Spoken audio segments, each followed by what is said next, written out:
नमस्कार,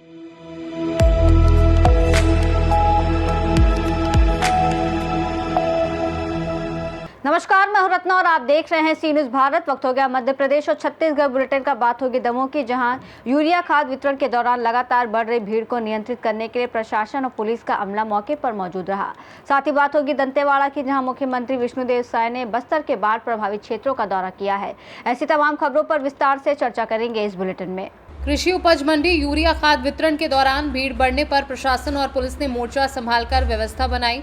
तहसीलदार सोनम पांडे, नायब तहसीलदार अटल बिहारी वर्मा और थाना प्रभारी अभिषेक पटेल सहित अधिकारियों ने किसानों को आश्वस्त किया कि पर्याप्त मात्रा में खाद उपलब्ध है।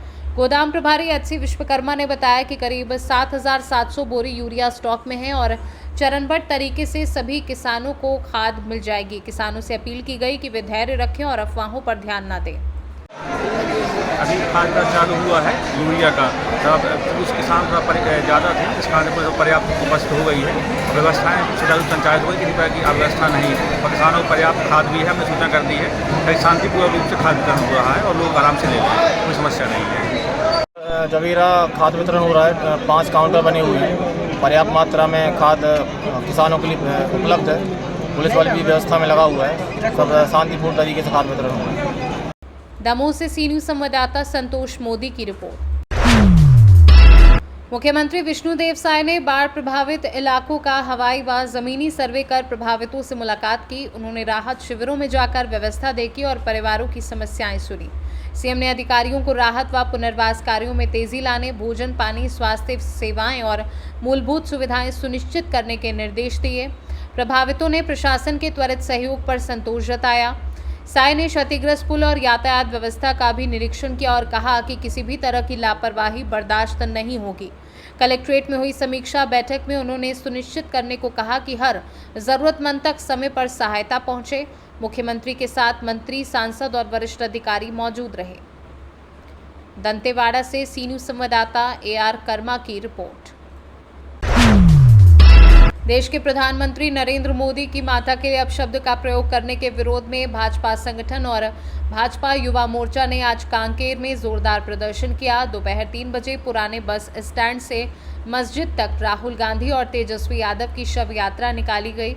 इस दौरान भारी संख्या में भाजपा कार्यकर्ता नारेबाजी करते हुए विरोध जताते नजर आए।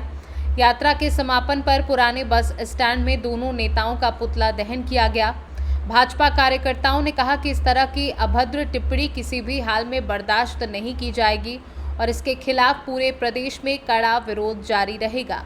देखिए, अभी आप लोग सब मीडिया के माध्यम से भी आप लोगों को मालूम है, क्योंकि बिहार में अभी जो उन्होंने राहुल गांधी के द्वारा एक यात्रा निकाली गई थी बदनाम करने का, वोट चोर के नाम से, और उस यात्रा में उनके मंच से हमारे जो देश के यशस्वी प्रधानमंत्री माननीय नरेंद्र मोदी के माताजी पर अभद्र बात किया है, यानी गाली दिया है, जिससे पूरा हमारे भारतीय जनता पार्टी और पूरे भारत देश का अपमान है, महिलाओं का अपमान है।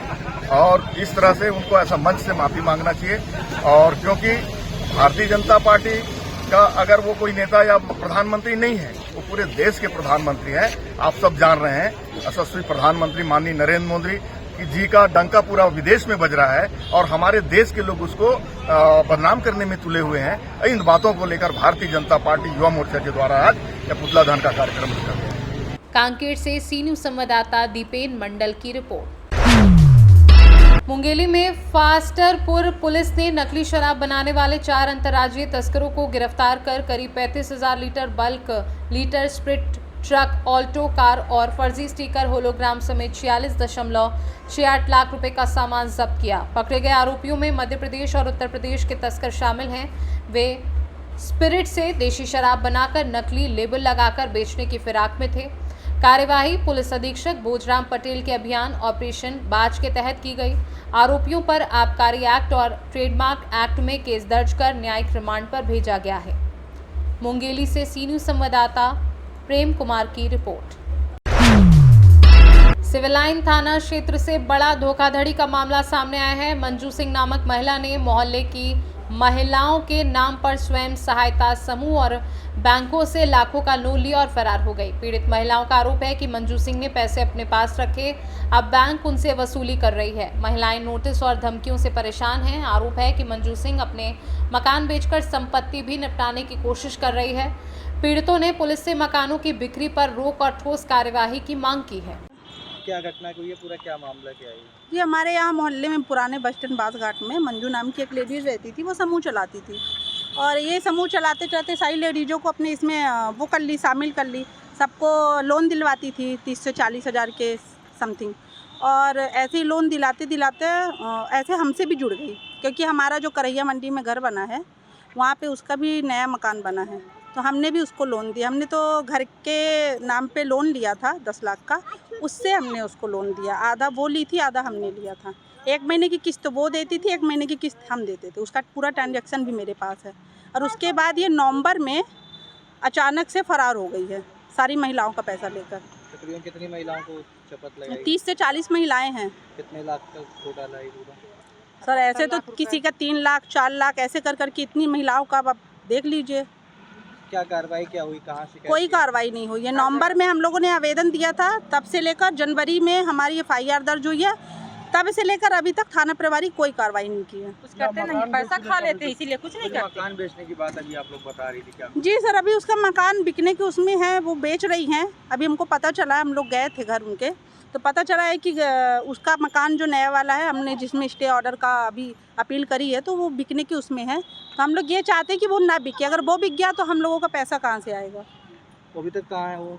अभी वो फरार है नवंबर से, अभी तक उसकी कोई जानकारी नहीं। बिक रहा है कौन बेच रहा है? और जिसके नाम पे एग्रीमेंट हुआ था वो उनकी पूरी सहायता कर रहे हैं। मुकेश प्यासी कौन है? ये उनके साथ एग्रीमेंट हुआ था उसका, मंजू सिंह का। खरीदे हैं। एडवांस वो उससे ले चुकी है और वो पूरी सहायता उसकी कर रहे हैं। उनके संपर्क में भी है मुकेश प्यासी के। केस प्यासी के बंद किया जाए तब सारी सब रुकी हुई। सर अब हम लोगों ने अभी तक तो बहुत टाइम दे चुका इनको, थाना प्रभारी जी को, और कोई कार्रवाई नहीं हुई। तो अब आगे हम लोग फिर बैठेंगे थाने के सामने, क्योंकि जब तक कोई कार्रवाई नहीं होगी हम लोगों का पैसे कैसे होगा। नोटिस पे नोटिस आ रही है लेडीजों के बैंकों पास। से परेशान कर रहे हैं ना लोग। इतना परेशान, फ़ोन भी आता है, मैसेज भी आता है कि आप अपना वो करें, नहीं तो आपके खिलाफ कार्रवाई करी जाएगी। सुषमा गुप्ता। ये कहाँ से आई हो, क्या शिकायत हम है? बांसघाट में रहते हैं, वो भी बांसघाट में। क्या शिकायत, क्या पूरा मामला क्या है? पूरा मामला ये है कि हमको पैसा की ज़रूरत थी, तो हम बोले दीदी हमको पैसा निकलवा दीजिए। तो कहीं कि पहले हमको एक तुमको देंगे, तो 2 हम लिए, 6 वो हमसे ली। तो कहीं इसके 2 हम लिए हैं तो हम भर रहे हैं, जो 6 वो ली थी तो बोली कि हम भरेंगे इसका पैसा। तो कुछ में आधा आधा भर गई हैं और कुछ में नहीं भरी। एक लोन निकलवाई तो पूरा पैसा लेके और 30 हज़ार मेरा पैसा नगद लेके चली गई। बोली कि 2 दिन के दे दीजिए दीदी, इसके बाद हम आपको पहुँचा देंगे। तो फिर वो नहीं पहुँचाई और वो 1 हफ्ते बाद से गोल हो गई। कौन है, कहाँ की है? वो मंजू सिंह है, यहाँ पे रहती है बांसघाट में। उसको पहले भी आप लोग ने शिकायत की थी, अभी तक क्या कार्रवाई हुई? आज 1 साल से हो गया, 10 महीने से कोई शिकायत नहीं हुई। हर जगह सब पर, महिला थाना में किए, SP ऑफिस में किए, सिविल लाइन थाना में किए, महिला थाना में, कहीं कोई सुनवाई नहीं हो रही है। बस सबके पास गए, वहाँ भी गए, सबके पास गए, पर कोई सुनवाई नहीं है। वो पैसा सब लेके गई? ये 30-40 महिलाएं हैं, सबका पैसा लेके गई है। किसी से 6, किसी से 5, किसी से 4, किसी से 2। सब गरीब को झाड़ू पोछा करके दे रहा, कोई कमा के दे रहा, कोई किसी भी हमने उस सबसे निकलवा के ले ली। 1,000 रुपये लालच देके कि तुमको 1,000 देंगे और तुम निकलवा दो, हम तुम्हारा किस्ती भरेंगे। बेचारी गरीब मनाई, ले ली, दे दी। कहाँ जाने के हमारे साथ क्या करेगी? आप लोग के नाम से लोन भी ले गए? हमारे नाम से लोन लेके हम लोग के नाम से निकालती थी, पर पैसा वो लेती थी, कैश ले लेती थी। पैसा निकलवा के 1,000 रुपये हम लोग को दे देती थी और सब पैसा रख लेती थी। बोली कि हम किस्त भरेंगे, अभी तक वो भरी नहीं। और 28 नवंबर से वो गोल है, अभी तक उसकी कोई पता नहीं है।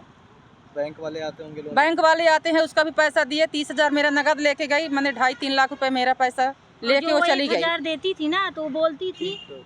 रीवा से सी न्यूज़ संवाददाता अर्जुन तिवारी की रिपोर्ट। फिलहाल इस बुलेटिन में बस इतना ही। देश और दुनिया की तमाम बड़ी खबरों के लिए आप देखते रहिए सी न्यूज़ भारत।